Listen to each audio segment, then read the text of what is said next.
Ladies and gentlemen, welcome to another fantastic episode of The Left Wing. I am TJ Whitehead, powers taken, not given, joined as always by the most punctual man in America, John Cooper from Counterpoint Politics. How are you doing today, my friend? I am doing great, and I can't wait to address this comment section that we already have, because I cannot tell if this guy's trolling. You don't know this, TJ, but I'm in hot water on Threads right now. A lot of people are calling me racist because I Again, dare John, to criticize Jesus Christ. their leader, Kamala Harris. I know. I know we've discussed this before, but it's so disingenuous whenever you criticize Kamala Harris and the immediate reaction you're going to get is, you're going to sit here and criticize a black woman? And I'm like, yeah, being a black woman doesn't mean you are above criticism for attending the Met Gala when you just got your ass beat by Donald Trump and everything we're living in is your fault. But you know what? Go ahead and do what you want to do. I'm sure that's a good look. I'm sure people will love it. What is up with that? I haven't made any comment. Well, the person is trolling. Do you look at the username? So I'll go ahead and pull it up right here. The person I did look at it, but here's the funny thing. I don't know who it is. Oh, my guess. It's like I did post, I was like, yo, everyone come here and watch. So if anyone's watching right now from my post, but I'm very confused as to who this person is who isn't a regular viewer of the show. Yeah. But decided to come on to leave this comment. So I appreciate it. I've never given a woman an orgasm. Really difficult name that your parents gave you, but yeah, we'll work with it. It says an organism. Which makes it even funnier. Oh, I've never given a woman an organism. Yeah. So, yeah, it says Kamala ran an impeccable all caps campaign and did nothing wrong. Her loss is your fault. You and this podcast, in quotes. Also, you're a bot, a racist Russian bot, unfollowed. My guess is this is the Scottsburger / George Soros guy. I don't know what his actual name is, but I know he changes his username from time to time. But I see it confuse Zeke for a little bit. And then he's like, oh, okay, I see what's going on here. Cool name. And says, oh, so that's why this comment came out of nowhere. Yeah, I was kind of surprised by it at first, but yeah, hey, I enjoy it. So, yeah, the Met Gala thing, I haven't read too much about it, but I did see a picture of Kamala Harris at the Met Gala. And my first thought was, why would you do this? In fact, I had the same thought when AOC went to the Met Gala. And I said, ooh, I don't know, especially these days, why you would do something like that. You don't have to, at all. Is it that important to go? I don't know. It's just like a French Revolution. When we're facing French Revolution era levels of wealth and equality, I just ostentatious displays of opulence don't go over very well. Certainly not with the people that you want to vote for you. Yeah, it's very strange. And again, who knows what corner of the internet I'm on at any given moment. But to me, the Met Gala has always been just like a boisterously lavish symbol for the wealthy liberal elites that want to do a bunch of, tax avoidance and call it charity. Mm-hmm. But it's weird how people defend it. Like, they generally fall for the charity thing, I think. Which is fine. With AOC, I didn't really care about it because at least she made a statement. Like, at least she tried to make a statement, and B, she is from New York. Like, yeah, the tax the rich dress, and she's from New York. Like, it's within her own constituency.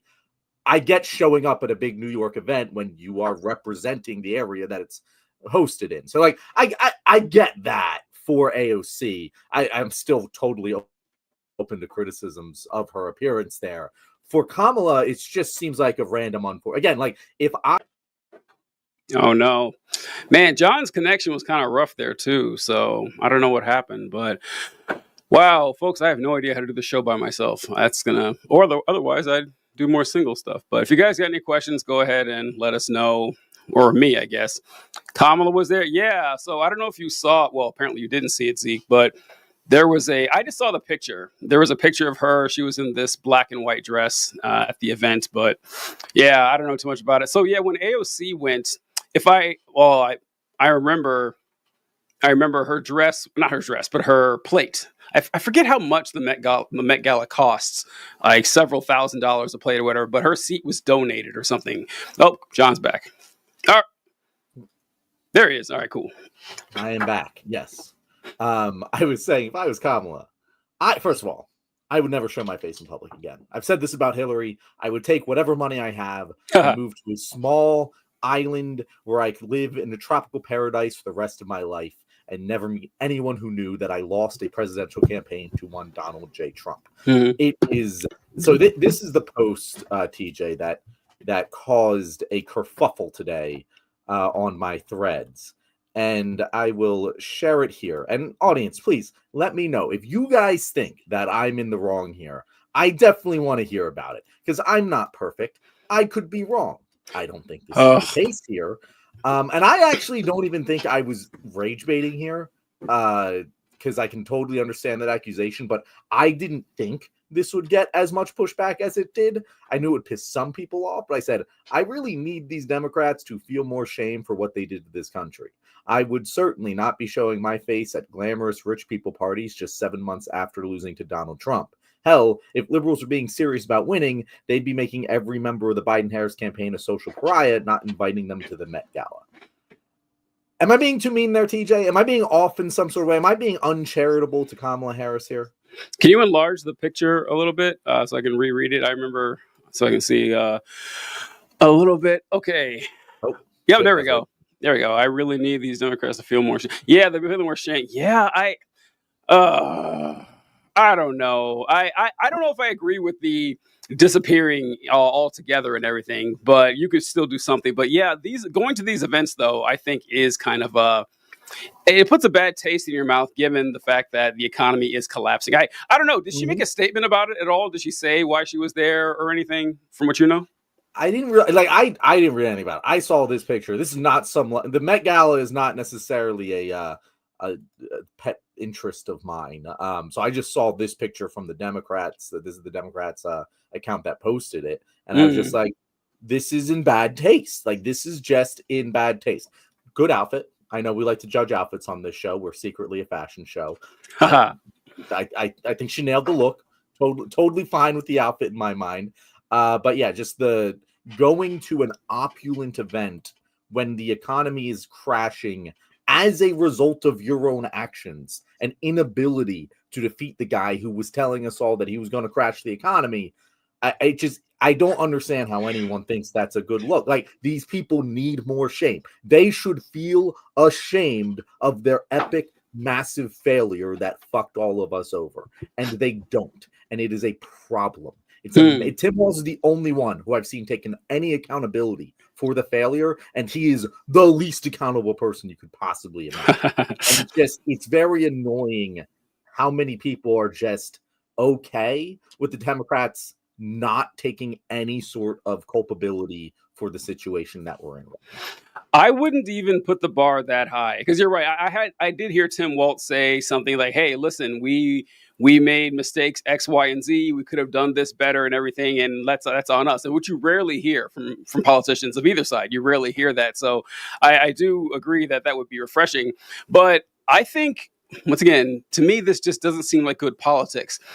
Like, if you're gonna use this opportunity, this event to make some sort of statement, or you have a plan involved, maybe she does. I don't know. I've only seen a picture. Maybe there's more to it, but I don't like giving right wingers like ammo on this because they will take anything. Bernie Sanders wore a $400 jacket once. It was a down jacket in the freezing cold.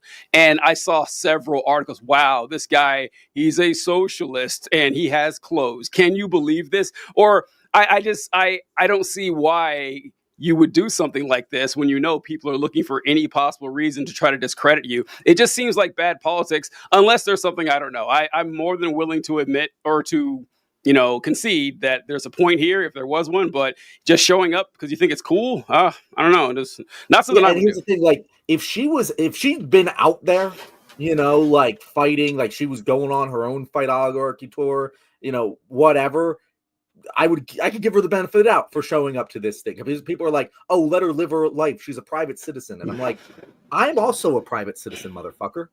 I've always been a private citizen, and I'm pretty darn sure I have put more effort into fighting against Trump's propaganda than Kamala Harris has up to this point ever since the election. And I don't know. when you tell people that Donald Trump is a threat to our nation, a threat to our democracy, a statement that I agree with. Yeah. And then you go into hiding, and then you go to Met Gala parties as if everything is normal right now. It doesn't send the message that you believed the words you were saying when you called Donald Trump a threat to democracy. And that dilutes the message moving forward. And I don't understand why people don't get that, TJ. It seems pretty obvious to me. And I think part of it is they genuinely don't believe the message either. I think there are a lot of Democrats who think that Donald Trump is just another Republican president. I don't think they actually believe that he's a fascist existential threat to democracy, because I think, like a lot of the Republicans, they also don't know what those words mean.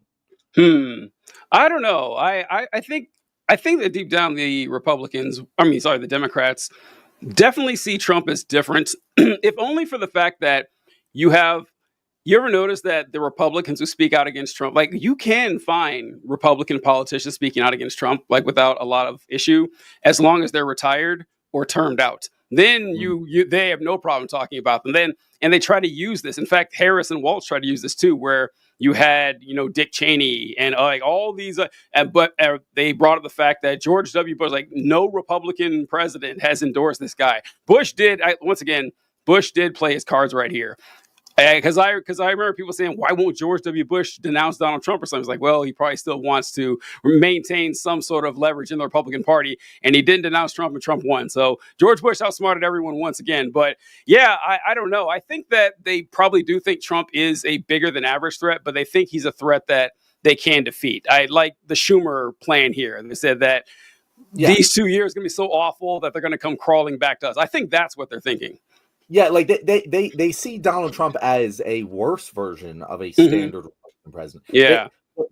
When they were calling, my point here is when they were calling him a fascist, they meant it in the same way as when Republicans called Biden a communist. Like, they weren't actually thinking or even understanding what the threat was. And I think they're still treating it that way, or else you would be wanting to jettison all of party leadership. You would not be standing by them. It's a fucking disgrace that there has been 0 party leadership changes, with the exception of Joe Biden riding off into the sunset because he's so fucking old, which was like just what that was going to happen either way, whether he won or not, whether Kamala won or not. But like, I don't really know how much credit I can give that. And no one else has stepped up to take his place, by the way. It's not like someone stepped in and said, or at least been crowned a leader of the party that is on Biden's level. So it just sort of pushed everyone else up a little.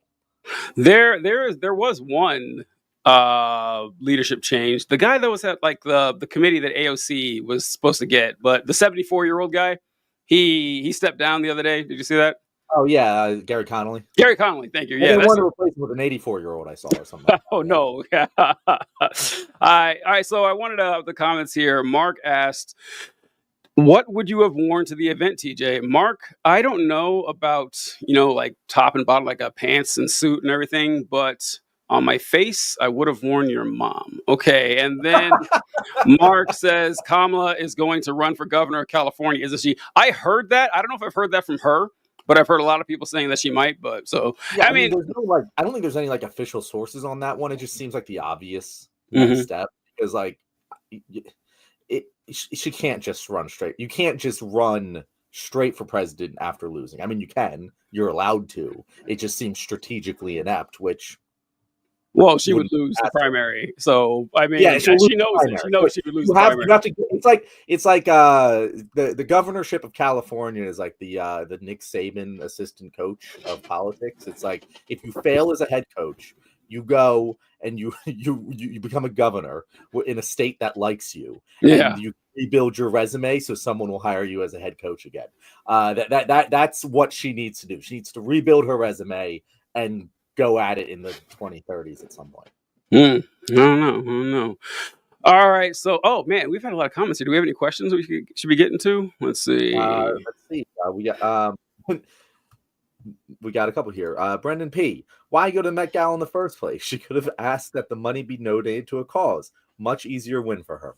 There you go. Exactly. Why go? Why put this image out there of yourself at this expensive rich people gala? It makes no sense to me. And by the way, TJ, I want to hear your thoughts on this. Sure. I'm disappointed.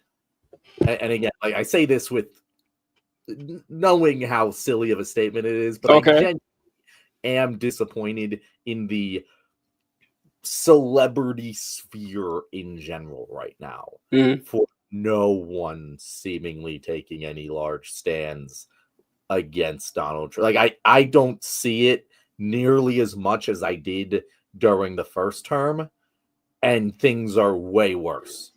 And that is a disappointment to me. I mean, obviously we have our guys that are Democrats and outward Democrats, but like I don't see any like major celebrities ringing the alarm bells here.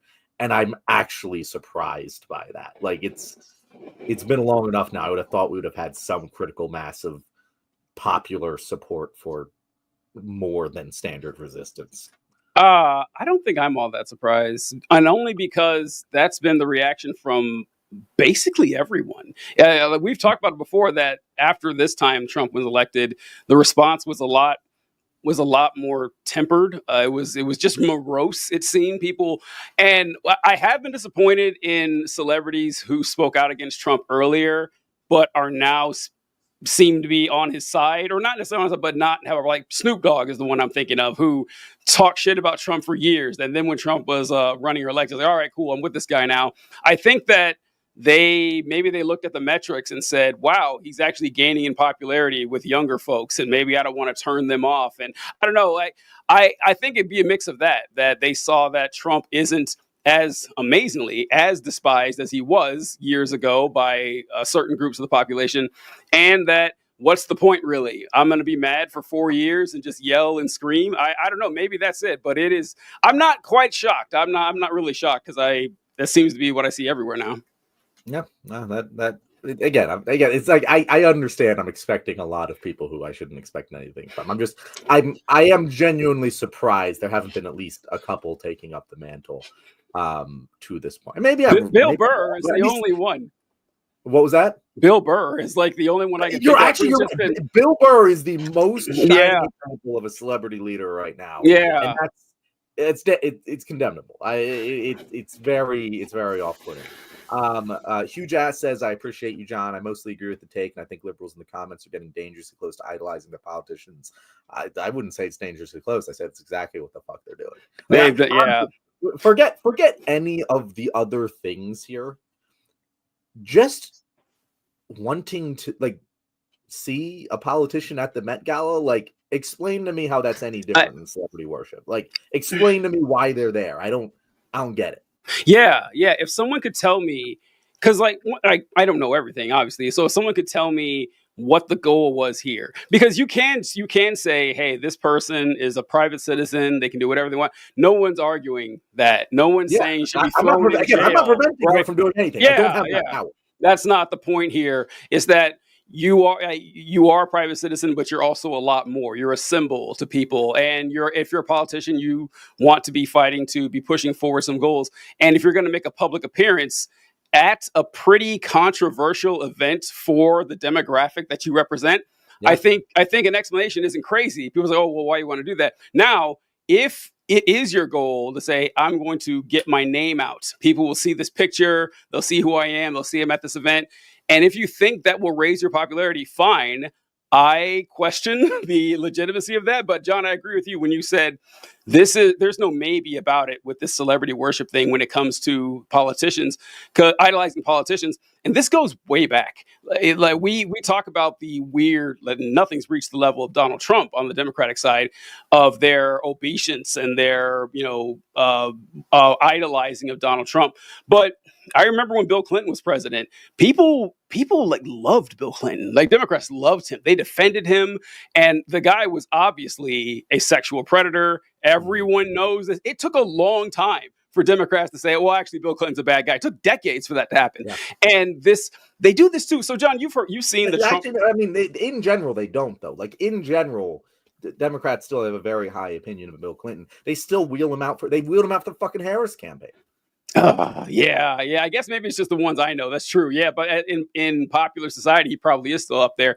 Andrew But Cuomo was going to win the fucking governor of New York, TJ. oh, Andrew, I didn't hear about that. Or not governor. I'm sorry, mayor of New York City. My bad. Oh, well, okay. Oh, I didn't hear that either. But so what I was thinking this the other day, John. So you have the Trump 2028 hats going around, and the common response that you get from liberals is, yeah, let Trump try to run in 2028 just so we can get his ass kicked by Barack Obama in 2028. What makes you guys think that? Given the political climate right now, do you think 4 years or 3 years from now, there's going to be this upswell of massive support for Barack Obama based on what you see every single day? And think about it. Someone who's 30 years old in 2028 would have been what, 14 when Barack Obama left office or something like that's, or 16. Yeah, I mean, I can't math, but it's like they barely remember Barack Obama. Okay, a lot of adults don't have the same love and affection for this guy, and the political climate is so radically different right now. I don't know why you would think that's an obvious win for us. Yeah, I don't know. I guess I see the argument of, oh, Obama would like rhetorically rip the shit out of Trump, and it's like, why would Trump debate him? Why would he even bother? Like he ducked the fucking second Kamala debate, and that didn't hurt him. So like, why would he even get on a debate stage? Why even exercise this idea that it might be okay for him to run again? Like that just needs to be a hard line. And also, I don't think Obama would want to fucking run. Like I don't think Obama would want to be president again. If he did, he would be more active. Like he just isn't. He's another one where I'm surprised. I am also surprised Obama doesn't do more. Like, why isn't Obama out on a tour right now with Bernie and AOC? Like, why? And I totally I have all the support for Obama riding off into the sunset on for the first Trump term. Like, wasn't anything to call him back. He had just been president for 8 years, hardest job in the world. Absolutely no problem with that. It does seem weird that right now, if I had dedicated the amount of my life, the amount of stress and time and energy ostensibly to improving the United States of America as its president, and I saw what Trump was doing to it now, I feel like I would feel a responsibility to get the fuck back. Yeah, I'm not the president. I cannot possibly speak to that experience. It just does seem odd to me, TJ. Yeah, I agree. I mean, maybe he thought, wow, I put all that work into it last year for the election and didn't work at all. Maybe it's not worth it. So I don't know. Who knows? I just Zeke says Kyle Kalinske did a react of CNN doing a poll. I saw this video, and from the results, people still gave Trump the lead instead of Kamala, and Democrats still fall behind in the polls. Yeah, the poll that they pulled out said who would be doing a better job for the economy. If you could vote now, who would it be? And it was Trump 45, Kamala 43. So yeah, I just I know even after everything, look, I'm getting to a pretty dark place here with politics. Like I'm having some awful thoughts these days that I don't know who my countrymen are anymore. I don't. I have spent 4 decades wildly overestimating their intelligence. Maybe not. Well, yes, that definitely estimating their intelligence, their critical thinking, and trying to decipher exactly what they want out of politicians. Because I assumed that people wanted good policy out of politicians. I don't think I know now that's not how they vote, but I thought they at least wanted it, but they don't really seem to care. And that's kind of, it's dark. It's pretty sad, John. It's pretty sad. It is very sad. It's sad. I mean, it's impossible to maintain relationships with people who continue to support this in their life. It is. It is. I don't know how to speak with them. It doesn't compute. None of it computes. Like if you are looking at this and you're like, Donald Trump is better for the economy, what the fuck are you talking about? What the fuck are you talking about? Donald Trump can't explain why Donald Trump is better for the economy. Why the fuck do you believe? He doesn't even fucking try to. You're just assuming he is based on the opposite of nothing, considering how much evidence there is to the contrary. Yeah, yeah. It's just really sad, depressing. I like that you meant that they all say, well, Donald Trump's going to be great for the economy. He's going to go for the economy. Donald Trump can't explain to you at all what the tariff thing is driving me insane. That no one has still pinned him down and asked him to define what a tariff is, how it's worked, how the tariff is collected. He won't do it. I titled this episode about how insane Trump is because I'm not joking. The guy seems to be losing it more and more every single day. Like the stuff that he's saying is like Trump was always kind of, batty and everything, but like now you're like, wow, I can't imagine 2017 Trump saying some of the shit he's saying these days. And I first saw it, oh, that's too small to read. Anyway, this says rebuild and open Alcatraz. For too long, America has been plagued by vicious, violent, and repeat criminal offenders, the dregs of society who will never contribute anything other than misery and suffering. When we were a more serious nation in times past, we did not hesitate to lock up the most dangerous criminals and keep them far away from anyone they could harm. That's the way it's supposed to be. No longer will we tolerate these serial offenders who spread filth, bloodshed, and mayhem in our streets. That is why today I am directing the Bureau of Prisons, together with the Department of Justice, FBI, and Homeland Security, to reopen a substantially enlarged and rebuilt Alcatraz to house America's most ruthless and violent offenders. We will no longer be held hostage to criminals, thugs, and judges, yikes, that are afraid to do their job and allow us to remove criminals who came into our country illegally. The reopening of Alcatraz will serve as a symbol of law, order, and justice. We will make America great again. I just realized that he said we're not going to be held hostage to people who are committing crimes and came here illegally. I thought we were deporting them. Why are we sending them to Alcatraz? But yeah, did you see that, John? Yeah, I mean the thing. Yeah, I'm not too worried about it. It's one of those things where I'm like, I don't think this will happen. I genuinely believe. I saw this.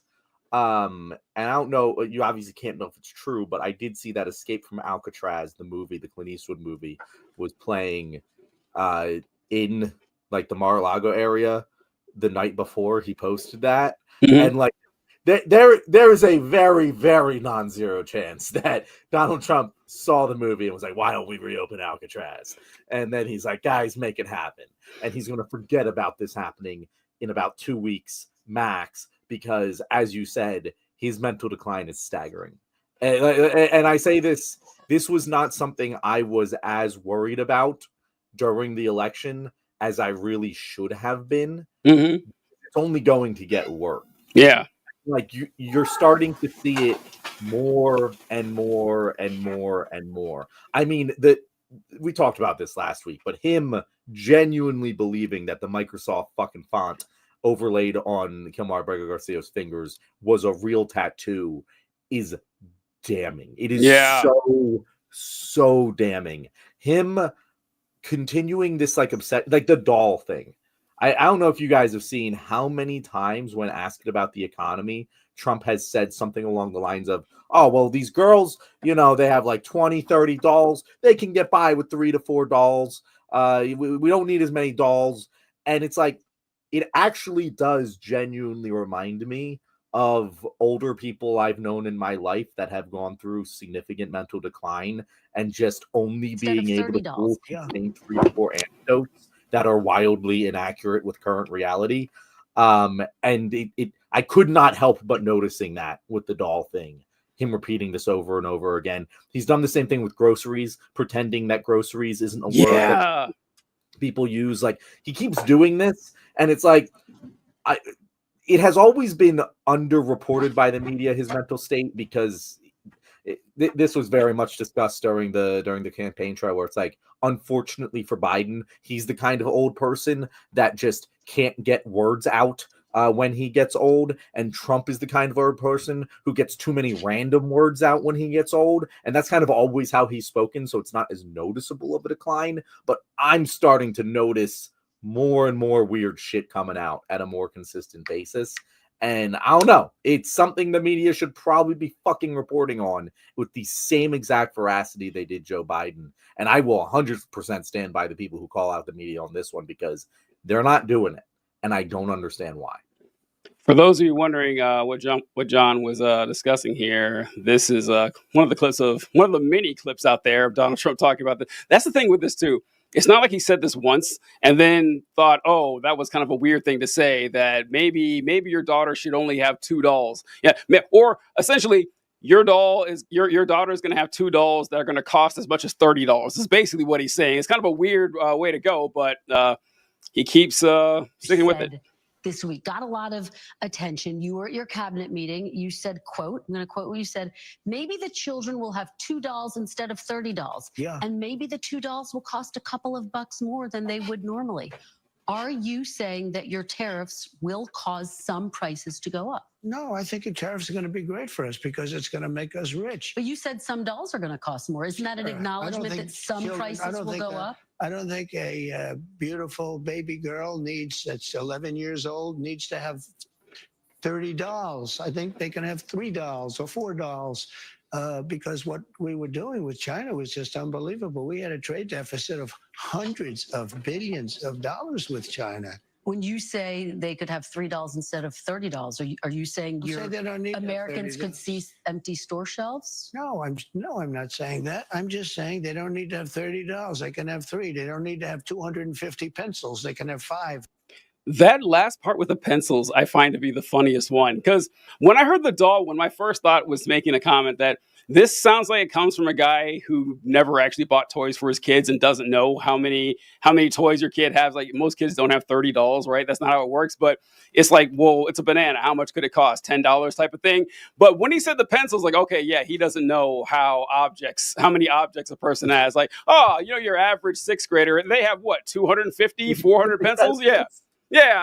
I mean, they can make do with 5, like a normal amount of pencils a kid would have. But yeah, so what I like best about this, the only good thing that I have had, well, good is a strong term, but the only enjoyable thing about this, about having an insane man as president, is the fact that this insane man is the leader of the largest cult in the United States right now.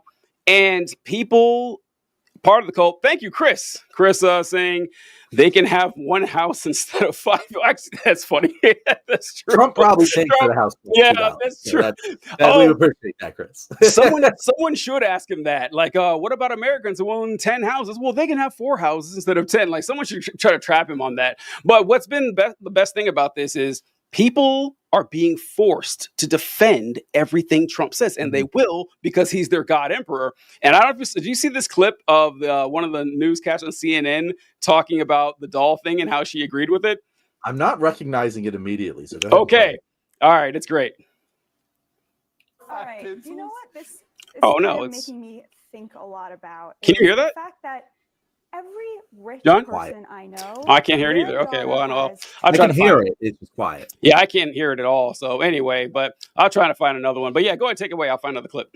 Yeah, well, I was just going to say about, at least the previous clip you played. And I've said this on the show, I think last week, maybe the week before, but like, can we ask Trump follow-up questions? Like, why does every interview with Trump, why does every journalist act like they're talking to a competent human being that deserves respect? I do not understand that. Their job should be to go and make him eat shit every single time they talk to him.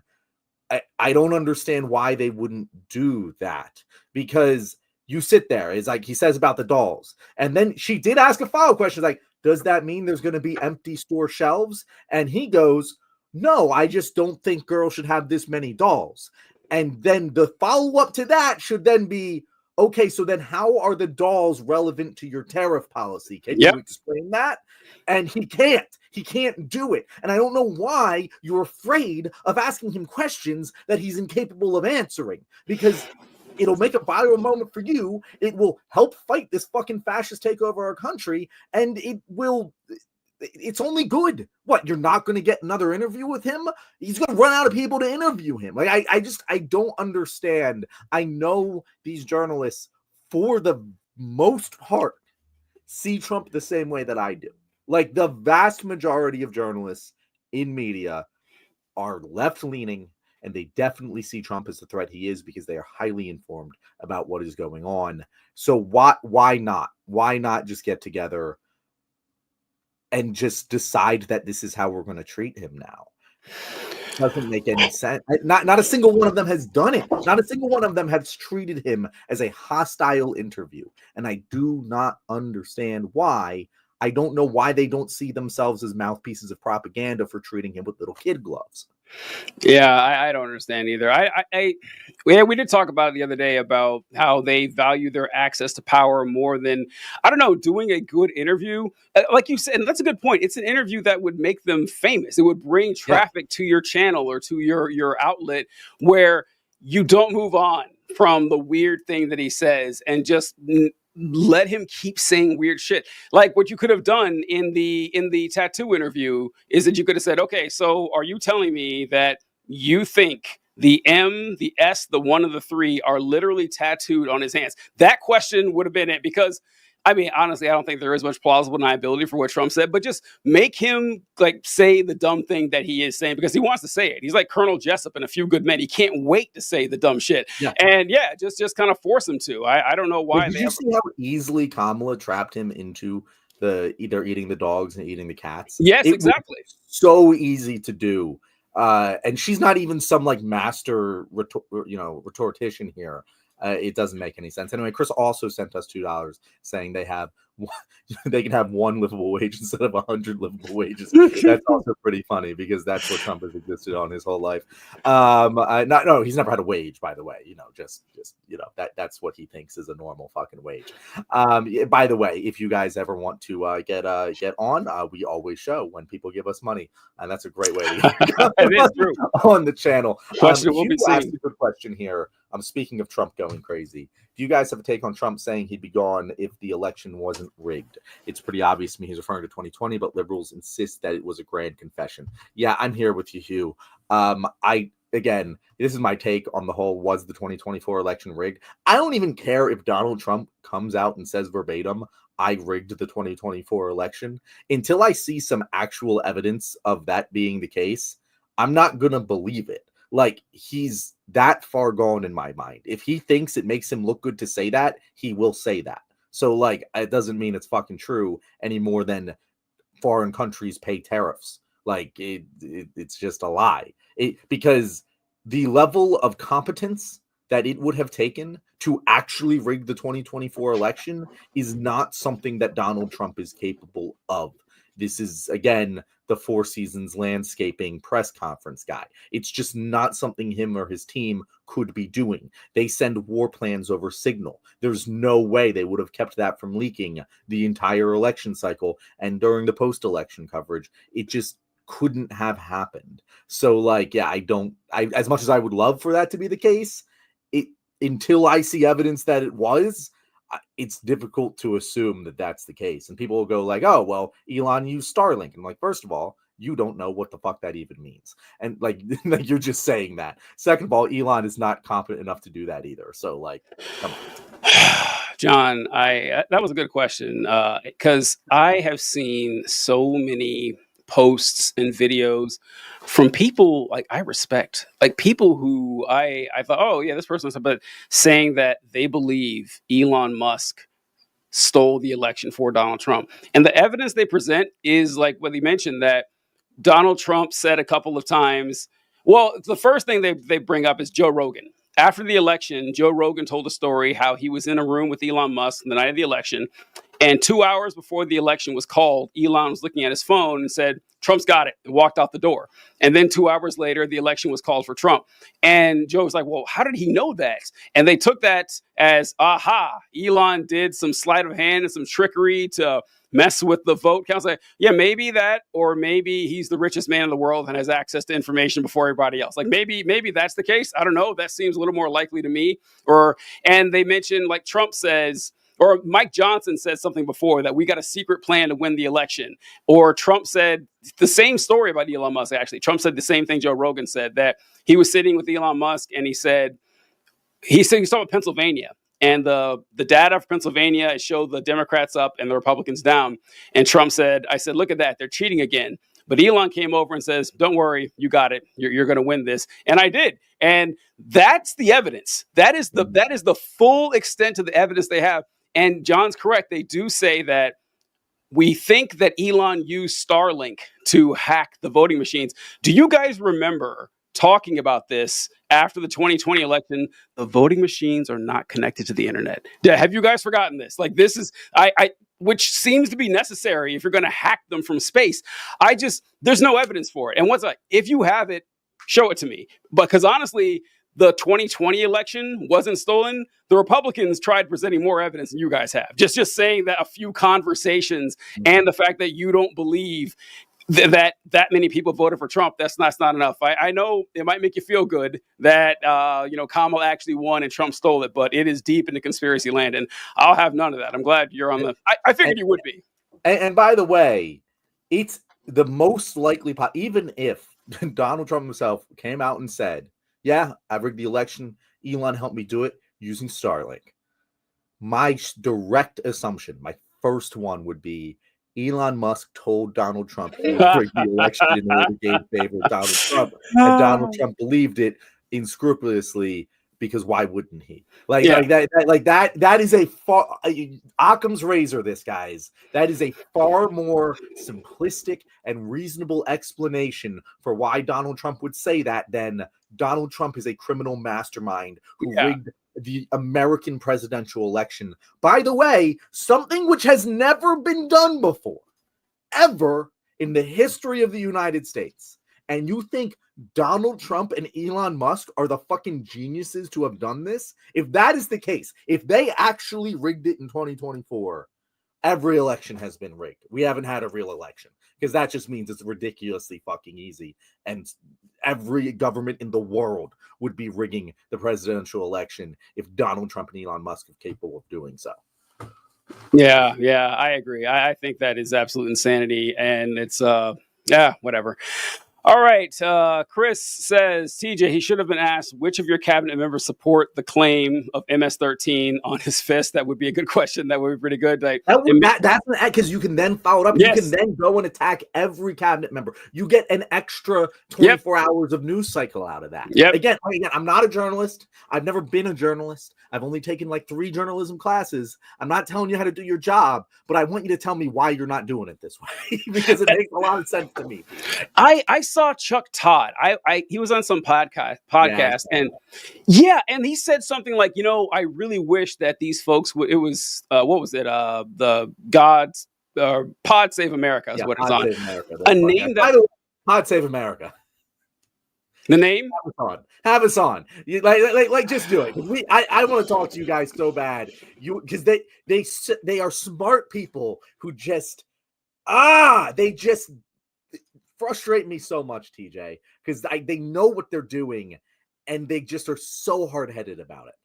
I was gonna say a Pod Save America. I hate the name Pod Save America because it's a pun or a play on words, but the play on words is a phrase that doesn't exist. God Save America isn't something anybody says. God Bless America, people say. God Save the Queen, people say. But anyway, that bugs me. Anyway, Chuck Todd was on there and he said that I wish people would give Trump more rope to hang himself in these interviews. I said, yes, that's what we've been saying the whole time. And he said, if I were talking to Trump, I wish I would ask him, hey, how come you folded on January 6th? Really? That's the question you would ask? Who gives a fuck? I don't want to hear anybody talk about January 6th again. Everyone hung their hats on January 6th as this is going to be what tanks Donald Trump. This is going to be what scares everyone away from voting for him. This is going to bring so much shame and embarrassment to the Republicans for doubling down on this. Didn't change a fucking thing. Didn't change anything at all. So I don't know why he went with that, but in principle, it might have TJ if they showed some urgency in trying him for it. But it didn't because they didn't. That's going to go down as maybe the biggest mistake in American history, that they didn't turn the screws on Trump and said, well, we're going to put everything until after the election. Why? I mean, I don't know. That it's just it's kind of shitty. Okay, there's a clip here, I think, of this example. This is Representative Mark Pocan. He's talking to Treasury Secretary Scott Bessent, and he wants to ask him who pays tariffs. This is I want to see a lot more of this, actually. Here we go. Hope it still plays. I don't know what happened to that other clip.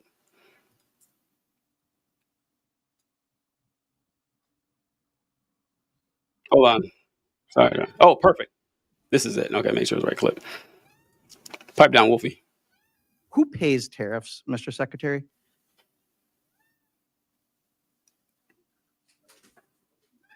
No. Answer the questions I asked, please. I only have 5 minutes. Who pays tariffs? Sorry, well. Who pays tariffs, Sorry, Mr. Secretary, please? Excuse me. The question is very simply, who pays tariffs, Mr. Chairman? The- I'd like him to answer that question. Well, He wants to answer other questions. well, Congressman, if the exporters, just like tariffs so much, why wouldn't they, if, I think what you're trying to get me to say. Did you remember the is question? I'm not US sure you did. Who pays tariffs? That it's a very complicated question. Reclaiming my time. People pay tariffs, right? Reclaiming my time, Mr. Secretary. Reclaiming my time, Mr. Secretary. Reclaiming my time. You clearly aren't going to answer. I'm not going to waste my time having you go, Mr. Secretary, reclaiming. All right, I would like to see a lot more of that. Like that's what I like the reporters to do.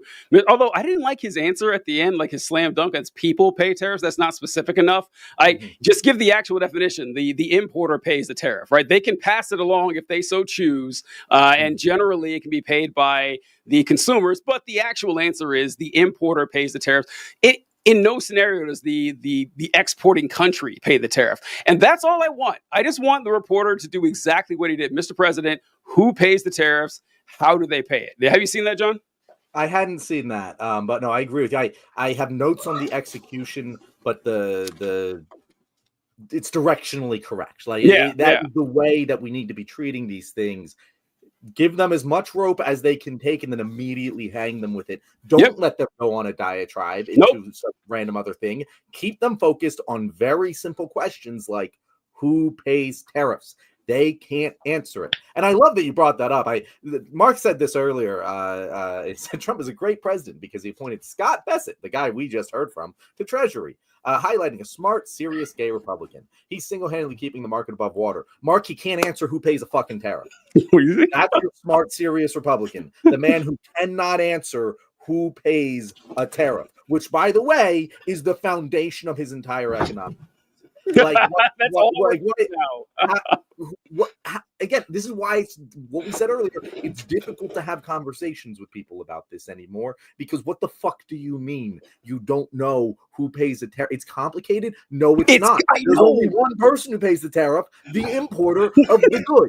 That's the only fucking person. The complication, TJ, is that, you can make the argument they don't actually pay it because they pass it off to the person they sell it to. So they're not actually down the money, the end consumer is. That's a fine argument to be made, but it's still not that complicated because it's fucking Americans. The American people pay the fucking tariff. The importing country pays the fucking tariff, not the exporting country.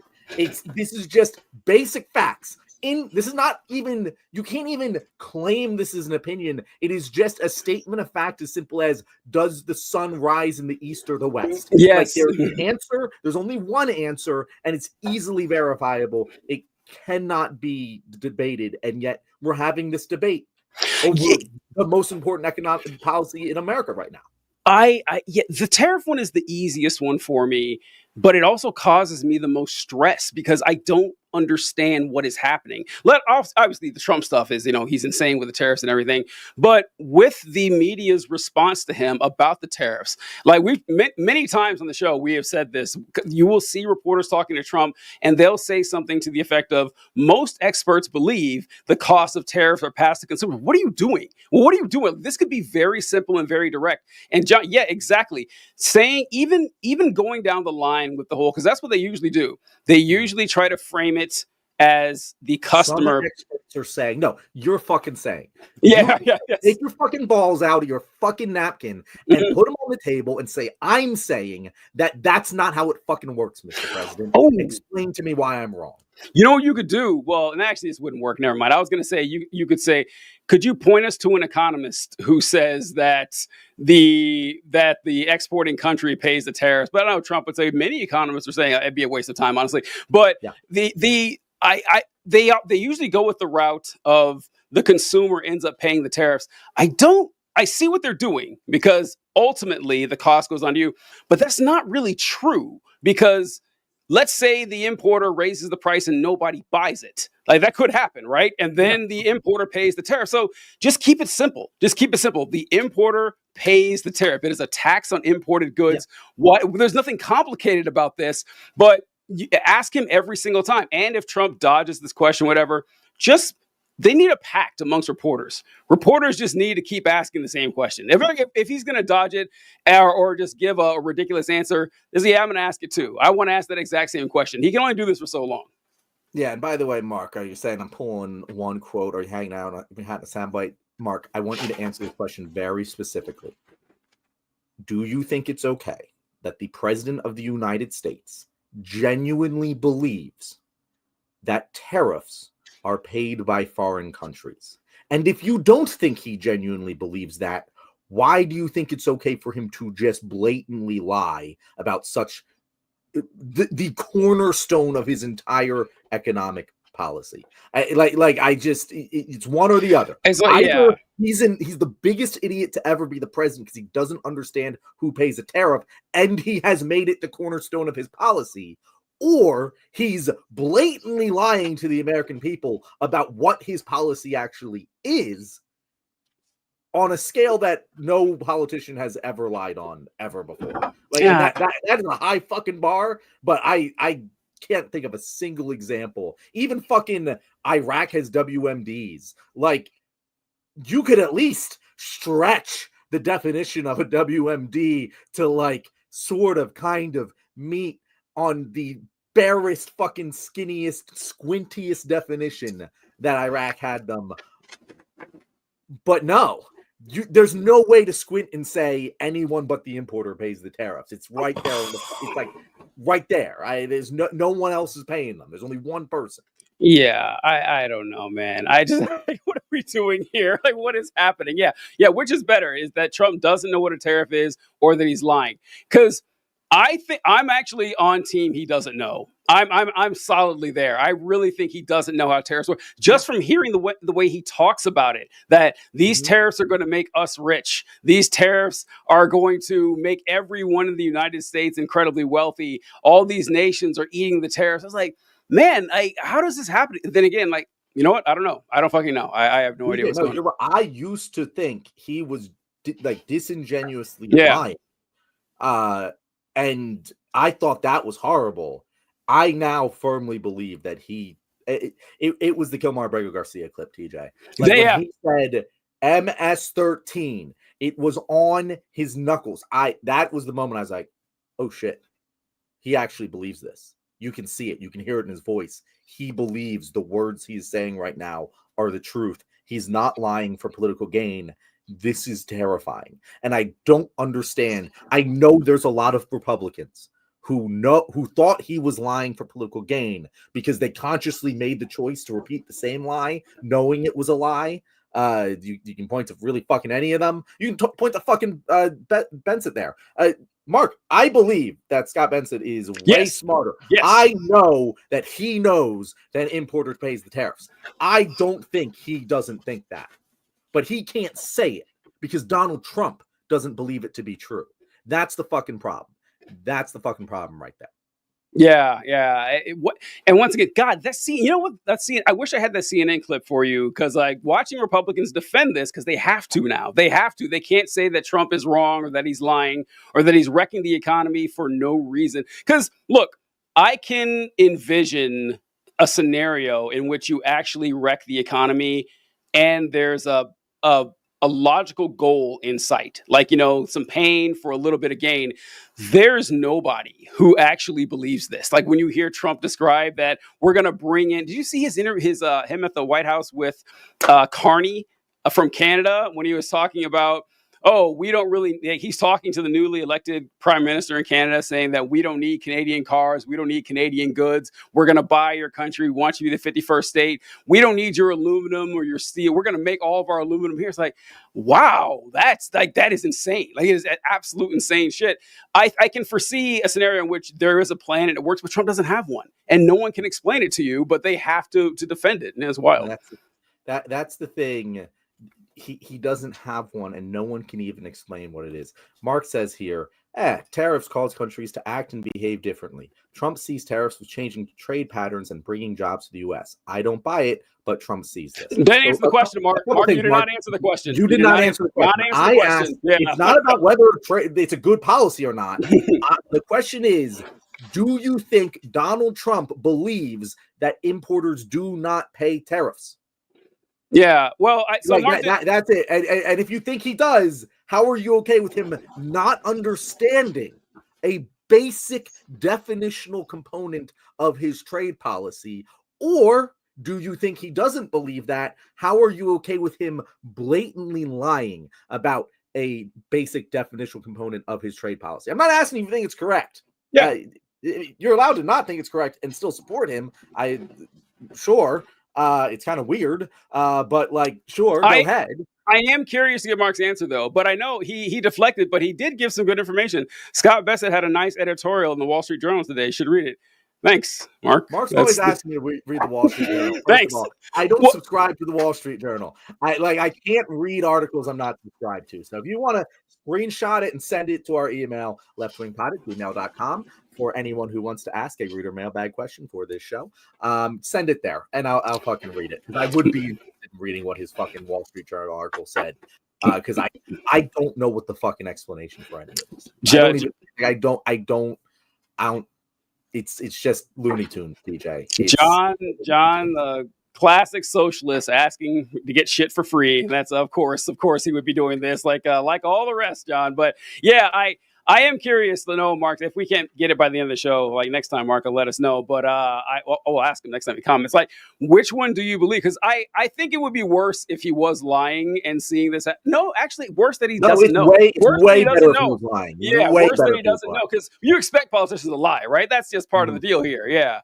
How am I okay with Trump's ignorance? I think most people. I lump you and Trump together. Mark, answer the question, man. This is not economics again. Mark, answer the question, man. It's not economics. It's who pays a tariff. This, first of all, we can again debate whether I understand economics or not. This isn't some complex economic question. It's basic definition.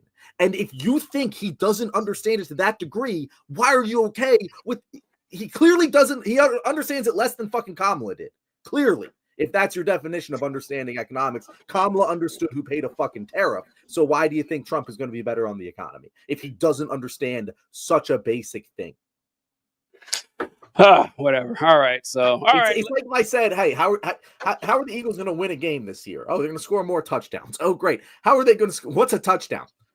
Yeah, you're right. Exactly. Yes, exactly. Yeah. A touchdown is worth 4 points. They're like, what? What is going on? It's like, and if any Dem said you can have $3 instead of 30, they'd be blasted. So that, it's true. Yeah, like Trump does do this shit sometimes because what he says stuff that's really stupid. And this is something Republicans have been doing a lot, where they'll take something Trump said. In fact, if that CNN clip would play, the lady says is like, well, you should have $3 instead of 30. That's over consumerism. Haven't you guys been saying we should be less? No, that's not what's going on here. Stop trying to dodge that. I don't know.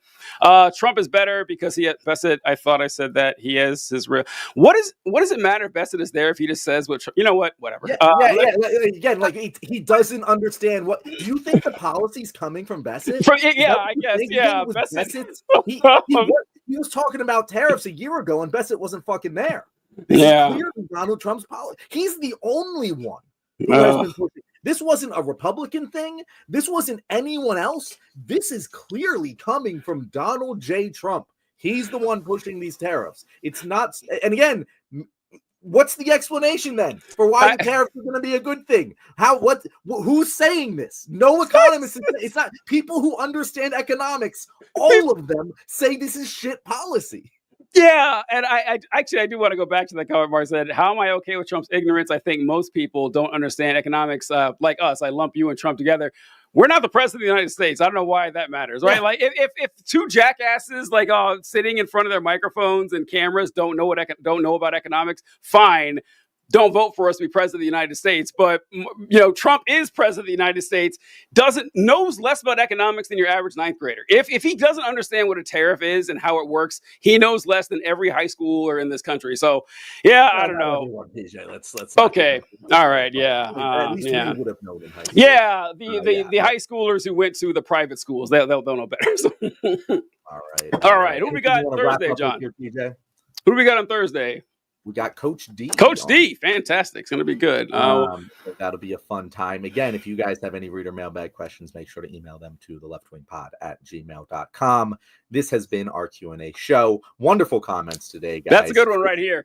Chris says Trump had spark notes of a McKinley biography. No, yeah. Chris, he first of all, he had someone summarize the spark notes of a McKinley biography to him and barely paid attention. Look, yeah. Yeah, it's all right. All right. Oh, by the way, wait, before we end, we didn't say it, but did you catch the part where he said a baby girl of 11 years old? There was another one. Where he says, maybe a little girl, like an 11-year-old girl, a 10-year-old girl, a 15-year-old girl doesn't need 30. He's like, does he think 15-year-old girls have a bunch of... I don't know. Weird dude. Weird fucking dude. But all right, we'll catch you guys on Thursday. See you later. Oh.